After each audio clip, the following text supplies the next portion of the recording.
क्या हिंदुस्तान एक police state बनने जा रहा है? क्या freedom of speech, right to protest जैसे मौलिक अधिकार छिनने जा रहे हैं? ये हम नहीं कह रहे बल्कि पूरा देश कह रहा है। आपको याद होगा पिछली लोकसभा में विपक्ष के 146 सांसदों को निलंबित किया गया था। वो संयोग नहीं बल्कि एक प्रयोग था ताकि बिना किसी चर्चा के संसद में बहुमत के बल पर नए क्रिमिनल कानून पास कराए जा सके। आईपीसी, सीआरपीसी को रातों रात हटाकर बिना चर्चा और सामंजस्य के भारतीय न्याय संहिता लागू कर दी गई, जिसके तहत पुलिस को किसी भी व्यक्ति को 60 से 90 दिन तक पुलिस कस्टडी में रखने का अधिकार होगा।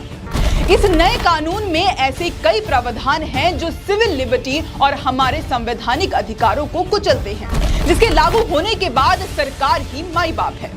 विरोध इस बात का नहीं है कि पुराने कानून बदलकर नए लाए गए हैं। चिंता इस बात की है कि जिस देश में ईडी, सीबीआई, आईटी जैसी केंद्रीय एजेंसियां पहले से ही भाजपा सरकार की फ्रंटल संगठन के तौर पर कलंकित हैं, आने वाले समय में ये नए क्रिमिनल कानून तानाशाही को कानूनी रूप से लागू करने जा रहे हैं। नए कानूनों पर ना तो किसी राज्य सरकार से सलाह ली गई और ना उन्हें इसका अध्ययन करने का वक्त दिया गया और मनमाने ढंग से ये खतरनाक कानून संसद में पारित कर दिए गए। मौजूदा प्रचलित तीनों प्रमुख आपराधिक कानून टाइम टेस्टेड हैं, जिसमें संसद में चर्चा के बाद ज्यादा से ज्यादा मामूली बदलाव की जरूरत थी, लेकिन सरकार ने विपक्ष को ही डिस्क्वालिफाइड करके इन कानूनों को पास करा दिया।